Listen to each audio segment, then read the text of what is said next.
Hey guys, what is up? Welcome back to Ride With Me. Today we're going to be taking a look at an issue I've had with the car for a little while. So I didn't want to do the review of my Saab until I got this sorted out because it's really a kind of pressing issue that's affecting the drive. So there's a split on the flexi pipe at the front of the car that connects from the turbo to the EGR basically. Now I did think about doing an EGR delete, but I'm going to save that till a bit later on potentially. So I think I'm just going to try and replace the flexi. But I've heard that there's some real difficulty getting them out on some of these cars. The bolts seize, and I think, but looking at it, that's probably what's going to happen with this one. So I'm going to head over to my mate Joe's, and we're going to see what we can do with the car. So at the moment, the turbo's not kicking in quite as much as it should, I suppose, because of the exhaust leak. So should be kicking in sort of between sort of 1600 RPM plus.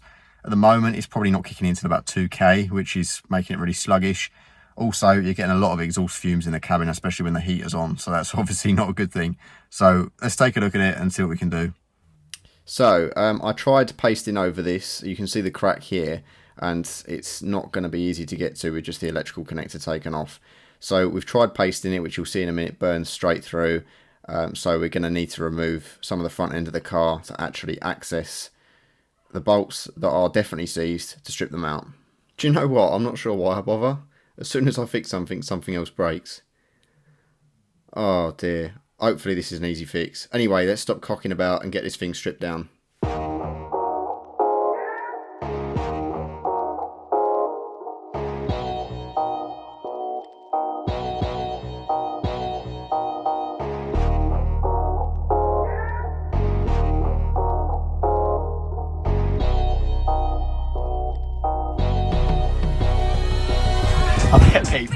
I bet people down the street would have a right laugh watching strip this all down all day and then seeing a scrap lorry come and turn up for it.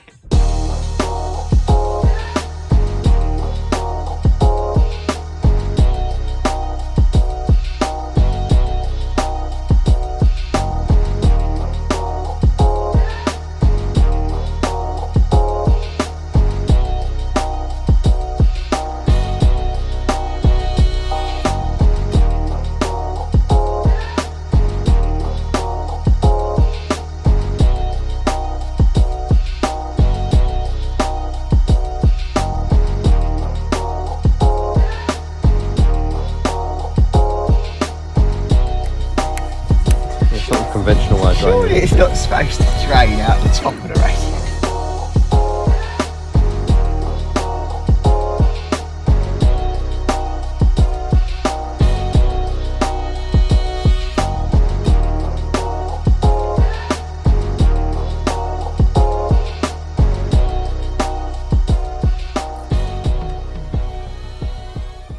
So we have good access to the part now, and these are definitely seized bolts, so let's see what we can do.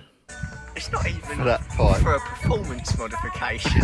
It's just to stop you being gassed out. It's a necessity. You know when you get to that part of a job where you just think, why did I bother starting this? I'm at that point already, I think.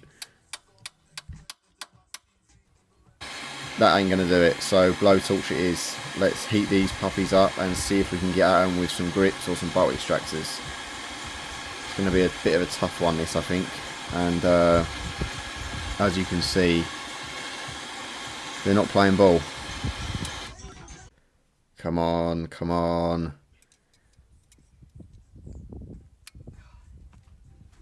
Right, let's see if this is going to work. It's moving. It's moving. And that is what we call a success. Bolt removed. So you can see the dreadful state that this manifold is in, and you can actually see that the inside of the pipe has sheared off in there. That's how bad it was. And this is the pipe, or what's left of it anyway, as removed from the car. So you can see that the end was so badly cracked it literally split in half when we took the bolts out. I mean, that's a proper pony bit of kit, that, isn't it? Look at the state of it. I mean, I know it's quite old, but still. Right, Joe's got the new one lined up, so let's try this first before going for a delete. And this is the bolt that we extracted in video just then. Look at the state of that. I mean, I've seen some bad bolts in my time, but jeez. I'd count that as a success so far, but we're yet to see if it actually solves the issue, because the manifold is quite crusty, so it might still leak through the gap. But let's see, let's put it back together.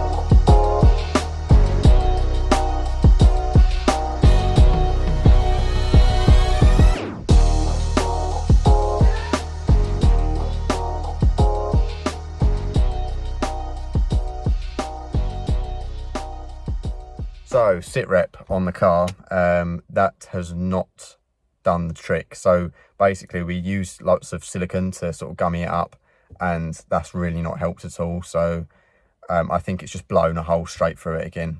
Not ideal, obviously. I kind of wanted it to just work, and obviously I spent 25-30 quid on this pipe, so it kind of sucks. But I think what we're going to do is take it all off and basically just clean up the manifold and put an EGR delete on and hope for the best. Now, unfortunately, because I'm not too sure what I'm doing with the car yet, I don't know whether to get the EGR mapped out, but you can just run it with the engine management light on. It's not going to cause any problems with the drive. It doesn't put it in limp mode or anything like that. It just thinks that there's a blockage on the EGR, but it's not a problem. It should run a lot better with an EGR delete anyway, just on the basis that it kind of bypasses all that stuff.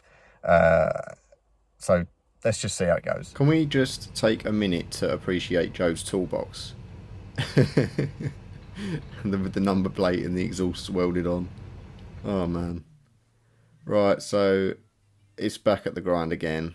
I'm back with Joe. Let's go for an EGR delete. Yeah, there we go. So that is what the pipe looks like. This is the new pipe. And this is, we put like the gasket sealant on it, as you can see, and it's just burned through. So there's definitely a bit of a gap between the gasket and where the manifold sits. I think it's just where it's so badly corroded. So I think we're going to have to sand that down a little bit just to get it sitting flush. And I think I'm just going to go for the EGR delete now, because I can't be bothered messing about with this anymore. So this is the kit. There's the blanking plate for the actual EGR side, and there's the plate for the flexi side. So let's get this on. I always carry 2 bits of sandpaper in my toolbox.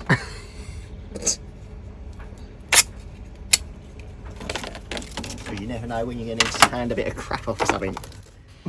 What we need to do is clean that up with some sandpaper first. Literally just make it a little bit more of a smooth surface. And I'm going to use some more gasket sealant for when I put that blanking plate on as well, just to be safe, so that it gets a nice seal on it. But I think it's just where it's so badly corroded, there's a bit of a gap there when you put something flush against it. The EGR side isn't too bad, but going to do a little bit of that as well, just to be sure. There we go, so that's that cleaned up a little bit. I know it still looks a little bit sort of bumpy, but it's a lot better than what it was, trust me. So hopefully now we can adhere something to this, and it won't leak everywhere all the time. So, like I said, we're just going to do a little bit here to the actual EGR side. To be honest, this looks fine, but let's just be safe. Let's not have to dissect this thing again, because we've already had the whole front end off to extract these bolts, which should have been a 2-minute job. Right, let's get some gasket seal on there. This is really good high temp stuff, and the blanking plate comes with a gasket that's a lot thicker, so this should do the trick compared to the stuff that the pipe came with. What's the worst that can happen? Precisely.